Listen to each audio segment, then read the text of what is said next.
In 2004, a male by the name of Scott Peterson was convicted of murdering his pregnant wife, Lacey Peterson. Stay to the end of the video to find out why this is relevant to the case of the death of Julio Fulio. Now, for those who don't know, I think everybody who would click on this video would know, so I'll try to make this part really quick for those that may not and come across this video. Julio Fulio was a rapper in Jacksonville, Florida, that was known for having a lot of enemies. He has been shot at, I think, 4 times before his untimely death on June 23rd of this year.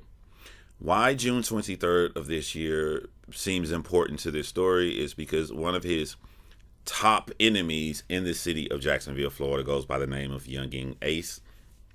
And Yungeen Ace had a friend, a best friend that he called 23, actually looked at him as a brother.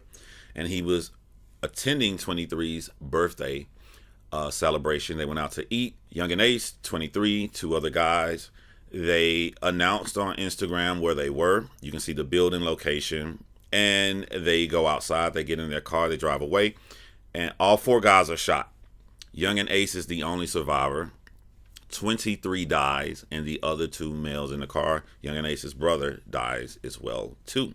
An exchange of music videos were made that were very popular, as Yungeen Ace would go to make a video pretty much dissing members and close friends of Julio Fulio's for dying. Julio Fulio would come back dissing 23 by allegedly going to his grave, posting a picture of it, pouring champagne on the picture, bragging, saying that 23 died in the worst way on his birthday, which now comes full circle that Julio Fulio died on the 23rd. This occurred about 4:30 a.m. in the morning. Yungeen Ace then drops a video around 6:23 p.m. that same day. And in this video, he's saying how if he tells someone to do it, which means if he tells someone to go shoot people, they'll go shoot people for him. He drops this on the same day as his enemy, Julio Fulio's birthday. All right, we're all caught up to speed. Now, if you drop a video like this, of course, the entire world is going to watch the video, and people are saying that Yungeen Ace is stupid for dropping this video, and the police are going to come and look for him. And you wonder, why would Yungeen Ace drop a video like this on this same day his top enemy dies, and everybody's been looking for years for Julio Fulio to pass, and Yungeen Ace would do something like this? So I'm going to explain to you the mind of Yungeen Ace and why he thinks that that video is not going to get him in trouble.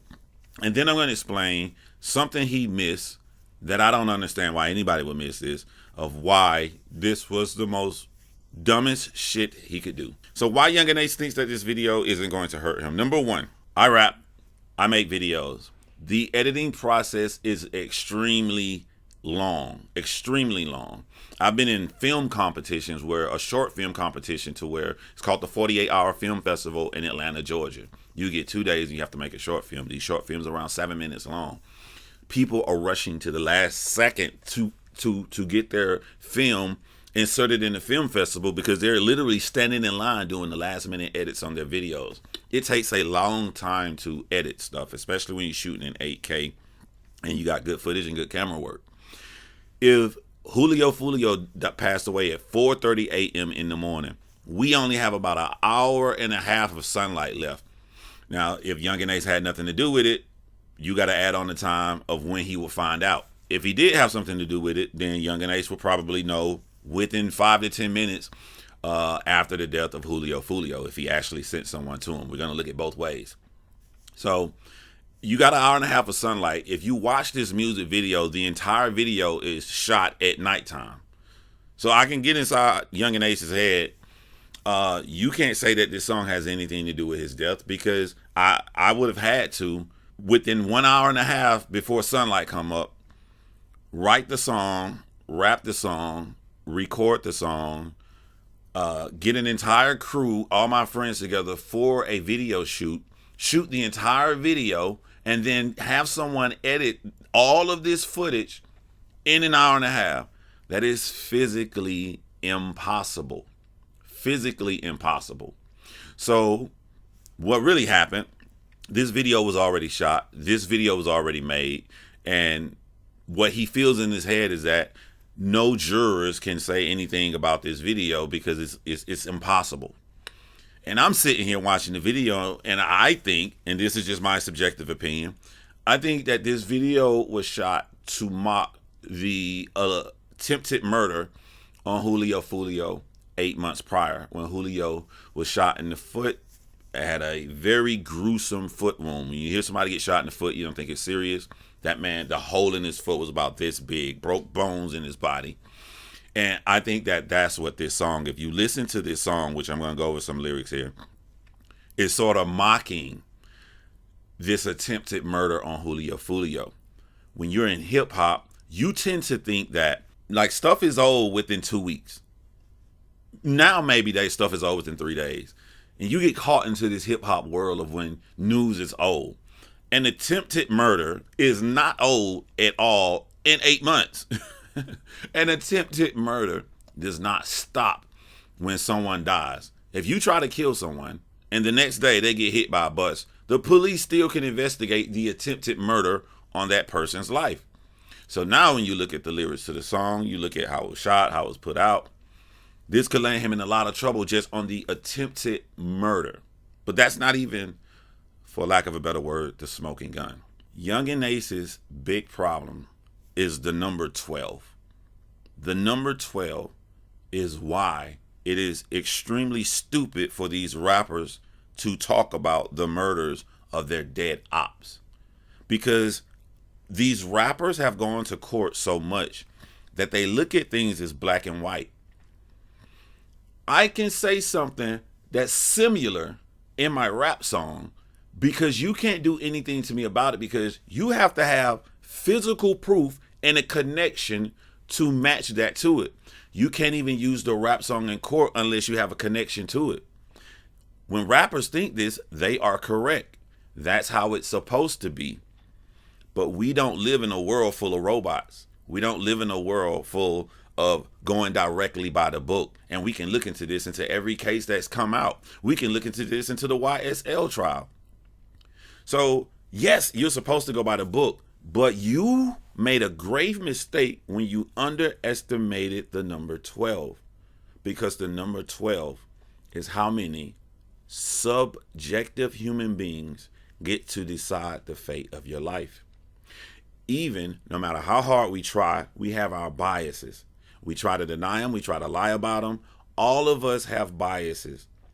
Even when you recognize this, you still have bias. One little example I use a lot, I call it the step parent theory, right? Step parent has a lot of love for their stepchild. They're like, I love them. I do everything in the world for them. They're just like my child. I would never treat anybody different. And they don't understand like the way that they could treat their stepchild different isn't that they'll do something wrong to them. They'll do something better for their biological child. You tell your stepchild not to come in the house after 9 p.m. They come in at 9:15. You put them on punishment. You didn't do anything at all wrong. They broke the rules. They were 15 minutes late. You put them on punishment. No harm, no foul. But when it's your biological child and they come in at 10 p.m., you're like, oh, it's a Friday. You know, it's okay. So, you know, I know you didn't mean to. I'm going to cut you some slack. That's the biasness. So you take that scenario that I just did with a stepchild, and then you look at court cases. There's a trial where a group of young white men are aped a girl, and I watched a judge look at these 5 white kids, and I watched this judge feel so sorry for them and wanted to protect their future. They got no time. They got off. They were found guilty and got no time at all. Would this ever happen if it was 5 black guys and 1 white girl? Absolutely not. It would not happen. So it appears to me when I hear these disses to the dead, the rappers that are making the disses are thinking by the book and that they got themselves covered, and they're forgetting the nuances of the subjective biasness of 12 random people. Let's take this back to Yungeen Ace. Young and Ace, I like your new haircut now. It looks a little bit more legible, a little bit more normal. Young and Ace, that's not the picture they would show in trial if you go for this. The picture they would show in trial would be a picture sort of like this. Now, to me, as a black man in America, I like that hairstyle that you have in this picture because it shows a region. I see some khaki, some chucks. I see some flannel shirts. I'm thinking LA. I see some Tim boots. I see a little New York hat to the side. I'm thinking New York. I see the hairstyle. I know that's Florida. That's how them Florida boys do it. Unique, different to Florida. That's me as a black man. To Susie, the soccer mom, you look different. Susie, the soccer mom that could be one of those jurors who's about 40 some years old, is the daughter of a Karen that in the 1990s was told and impregnated in their brain about the theory of the super predator. This mom put this in their children to make them safe of the quote unquote super predator, which was a means to look at us black men as different. So to Susie, when she sees that photo, you don't look like a regional hairstyle from Florida. You look like one of them super predators that her mom told her about. She's going to come into that with that biasness into the trial that you should not be sitting on stage for. I'm not talking about if he did it or not. I'm talking about the dumbass decision to put yourself in that seat. When trials are happening and we watch lawyers debate this on YouTube videos or we watch it on court TV or investigation discovery, it doesn't matter how big of an expert they are. It doesn't matter how much years of experiences. After the trial is over and the jury goes in to deliberate, no one knows what's going on in those 12 people's brains. So why would you make a video to put yourself in that seat? As I stated earlier, the songs, when these people rap about, they should not be played in court unless you have something that definitely 100% connects a lyric to it. When you lean on something like that, on the subjectiveness of where a grand jury is going to think that that should be allowed in the courtroom, it's just idiotic. There were, at the beginning, the rules were you can't use music, but murder trials or murder investigations, there's no statute of limitations. So when it starts, you couldn't use lyrics. And then now the country changes or judges changes. They're like, nah, we're going to let lyrics fly in. Like with the YSL trial. So for the rest of your life, when you're bragging in this song about things that kind of sound similar but don't sound similar at all, you're hoping laws and stuff don't change, which they are and have already changed now. You're hoping that a grand jury that also consists of 12 people are not going to think that this is credible enough just to put you in the seat for another 12 people to judge you willingly or unknowingly using their biases. I want to use your song that you dropped, Do It, as an example. In the song Do It, Yungeen says, stand on business when you see me, shots fired, he paralyzed, he couldn't walk, oh, he couldn't believe it. So what Yungeen is saying is, hey, now remember this song was made prior to Julio's death that day. So I think that this song is picking on Julio for getting shot in the foot. He's going to say, this can't be used in court because this is talking about somebody being paralyzed. No one's been paralyzed. The prosecutor is going to show the picture of Julio's foot. They're going to show him in bed talking about how he can't talk. And the prosecutor is going to show a picture of Julio in a wheelchair. That is what you're leaning on. That is what you're leaning on. That thin thread. That 12 people who are not going to be your like kind is going to judge you and look at that with you being that son of a super predator. And they're not going to think, this is scary. This is scary to me. Once the connection has been made to them, even if it's based on their biases, even if it's based on things that they should not be using as a juror, you're cooked. You're absolutely cooked. To make matters worse, this happened in the state of Florida. You guys are from the state of Florida. The state of Florida, out of all 50 states, is the biggest retirement destination. When you want to move to the state of Florida after working for 30 years and you're in your golden years of your life, most people who make that jump had a successful life, a successful career.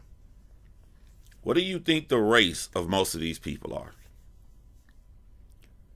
So now that we're on the same page with what race most of these people are, if they're retired and they're old, they're in their 60s, their 70s, 80s, living in the state of Florida, the further back you go in time, the more blatant racist people are.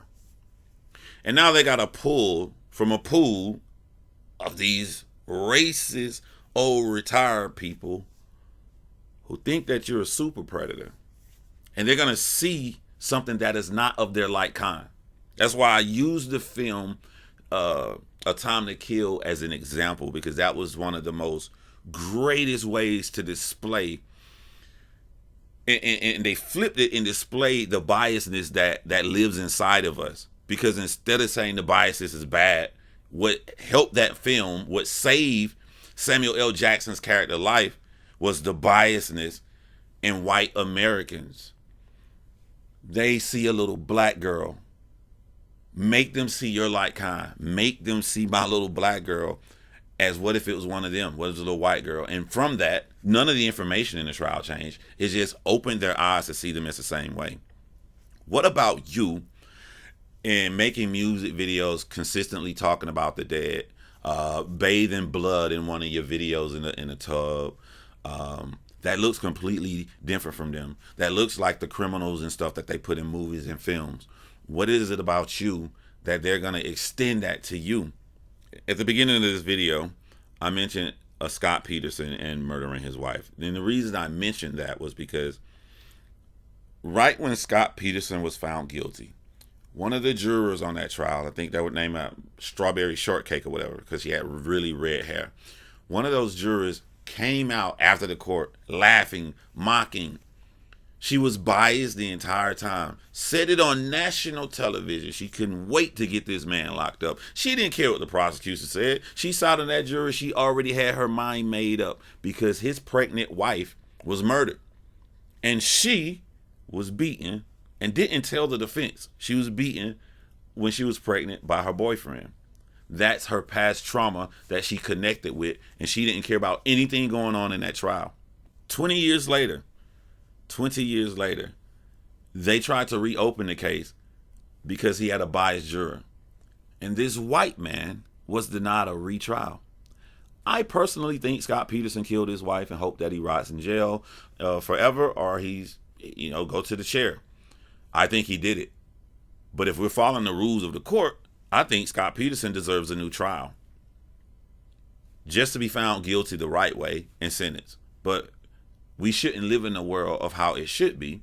We got to live in a world as it exists. As it exists, we as human beings carry blatant biasness.